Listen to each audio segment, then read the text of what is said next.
you write in the book, there is no faith and no courage and no sacrifice in doing what is expedient. What do you say to those viewers that don't pursue their dreams and are locked in their careers because they are too afraid to take risks and pursue something meaningful? Well, the first thing I would say is, well, you should be afraid of taking risks and pursuing something meaningful. But you should be more afraid of staying where you are if it's making you miserable. It's like the first thing you want to do is dispense with the idea that you get to have any permanent security outside of your ability to contend and adapt. It's the same issue with children. It's like you're paying a price by sitting there being miserable. You might say, well, the devil I know is better than the one I don't. It's like, don't be so sure of that. The clock is ticking. Yeah, and if you're miserable in your job now and you change nothing, in 5 years you'll be much more miserable and you'll be a lot older. But isn't it a luxury to pursue what is meaningful? Our viewers have mortgages, they have children, they have payments and loans. It's a luxury to pursue because we lack the resources. Well, I don't remember now, I'm not talking about what makes you happy. It's a luxury to pursue what makes you happy. It's a moral obligation to pursue what you find meaningful. And that doesn't mean it's easy. It might require sacrifice. If you need to change your job too, let's say you have a family and children and a mortgage, you have responsibilities. You've already picked up those responsibilities. You don't just get to walk away scot-free and say, well, I don't like my job, I quit. That's no strategy. But what you might have to do is you think, well, this job is killing my soul. All right, so what do I have to do about that? Well, I have to look for another job. Well, no one wants to hire me. It's like, okay, maybe you need to educate yourself more. Maybe you need to update your curriculum vitae, your resume. Maybe you need to overcome your fear of being interviewed. Maybe you need to sharpen your social skills. Like, you have to think about these things strategically. If you're going to switch careers, you have to do it like an intelligent, responsible person. That might take you a couple of years of effort to do properly. When you say pursue something meaningful, is it important to have a vocation? I think it's more important to have an ethos, an ethic. So I have a program, for example, called the Future Authoring Program, which is a writing program that enables people to develop a vision for their life and then to develop a strategy. And so it's based on the idea, imagine that, and it's an extension of the ideas in the book, or at least something along the same lines. The first thing that you want to do is figure out, imagine you were taking care of yourself, like you were someone you cared for, which is rule number 2, by the way, essentially. Then you should figure out, well, if you could have what you needed and wanted, what would it be? What sort of friends would you have? What would your family relationships look like? How would you conduct yourself with your children? How would you educate yourself? You need to think through how it is that your life could be properly arranged if you had that ability. And then you can aim at that. And the funny thing is that if you do posit a goal of that sort and work towards it, you will move towards it. The goal will change because you'll learn things along the way. But I mean, I've dealt with hundreds of people in my clinical and consulting practice, and we set a goal, we develop a vision and work towards it, and things inevitably get better for people. So it's not a luxury, it's difficult. It's a moral responsibility, and it isn't happiness. It's not, the pursuit isn't for happiness. The meaning is what you have to buttress yourself against the tragedy of life. It's like engagement. We're having an engaging conversation. You know, we'll walk away from this, and hopefully the people who are watching, they'll walk away and they'll think that was worthwhile. It's like, okay, think about what that means. It means that despite the fact that you're a fragile, damaged, mortal creature, you found something to do that announced itself as worthwhile. That's meaning. It's an instinct. Like, it's a deep, deep instinct.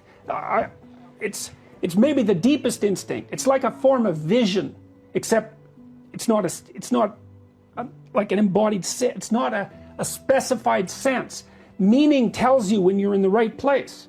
And the right place is between chaos and order.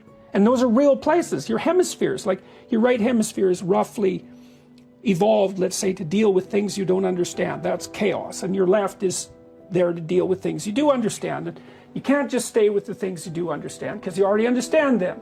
And you can't just stay with what you don't understand because then you're lost. Yeah. Well, you need to be in the middle of those two.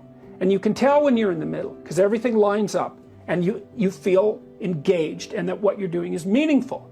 It's like, that's what you pursue. Expedience is you do the thing that gets you off the hook the fastest right now. Well, you play that game across time, it doesn't work.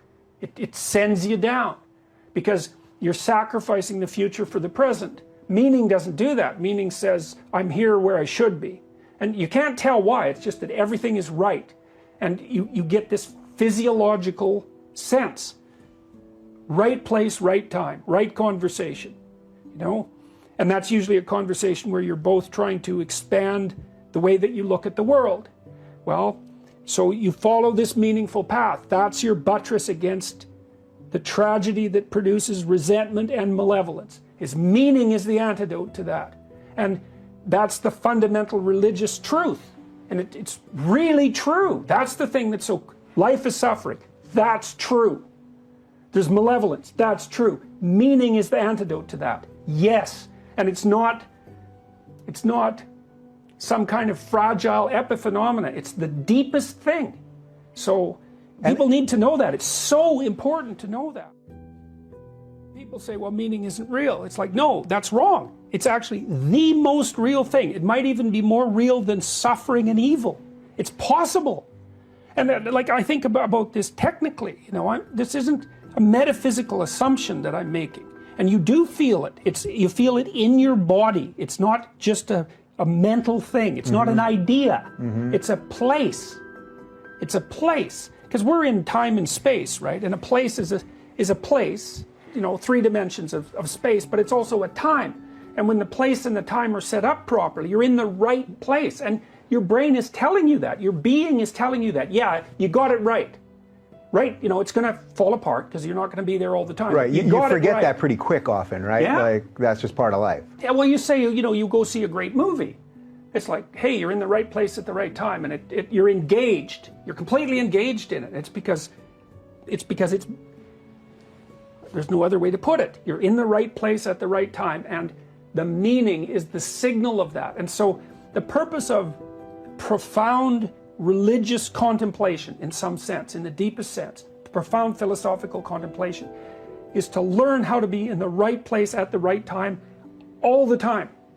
Now, you can't, because you're not perfect, but you can be there a lot more than you are, and you can actually practice it. You practice it by paying attention. You watch yourself during the day like you don't know who you are, eh? Or what you're doing. And you notice, oh yeah, right there, I was listening to that piece of music, or I was having that conversation, or I was doing this piece of work. Then I was there for like 10 minutes. Okay, why? I was doing something right. I don't know what it is. Or I wasn't doing something wrong. You know, and so I got this little illuminated moment. It's like, okay, I need to figure out how to be there more often. So there's this line from the Gospel of Thomas, which was discovered in like 1957. And it says, the kingdom of God is spread out before the eyes of men, but men do not see it. That's basically it. And that's kind of what it's referring to. It's like there are times when you're in the right place at the right time, and then you're where you should be. And you don't notice that. You don't say, oh, look, wow. There's something about this is right. I got to figure out how to do this more. Right, because that sucks you out of it immediately, even if you could do that, right? Right, well, that's also partly why it's hard, and you're not really trained to notice that, because it isn't something we ever talk about. It's like, you're in the right place at the right time. Okay, why? What did I do right? What did I do? I need to do more of that. So maybe it's only half an hour a week when you first start noticing. And then maybe with 3 months of practice, you can get it up to like an hour a day. And then maybe you can get it up to 4 hours a day, and God only knows where you could get it if you keep practicing. You know, you can be there. We don't know what the upper limit of that is. This is when players talk about being in the zone, when you're definitely. You're just throwing it up and you're not even thinking, and it's going in and you don't even realize it. Yeah. And often when they talk about it after, that, you know, they won't even realize that, wow, that was a 7-minute stretch. They think of it as a 30-second little thing. That's right, time goes away. Yes, well, that's the Tao that the Taoists talk about. That's the zone. That's the line between chaos and order. And to be there is to be in the right place. That's why people watch sports. Like, part of it's the competition and the victory. And that's all fine. But the serious thing is those moments when you're in the zone with the players, because they're acting out being in the zone, and everyone loves that. in the Quidditch game in Harry Potter, there's two games going on at the same time. There's the ordinary game, which is just a game, and there's the Seeker game. And the Seeker is going after this golden thing that flickers in front of them. And if they get that thing, then no, they win, and the team wins. Well, she got it exactly right. That little thing, the snitch that everyone is chasing, is actually an ancient alchemical symbol for the union of chaos and order. I don't know how in the world she figured that out. It's called the round chaos. It's unbelievably obscure. If you look it up on Google, I think the only reference to the round chaos is from my website. I learned it from reading Jung. I don't know how she figured it out. Wow. But so the seeker is seeking this thing that glimmers in front of him, right? It moves everywhere, right? That's Mercury, the winged messenger of the gods, right? And so you're chasing that, and now and then you get it, and everyone wins. So yeah, that's meaning.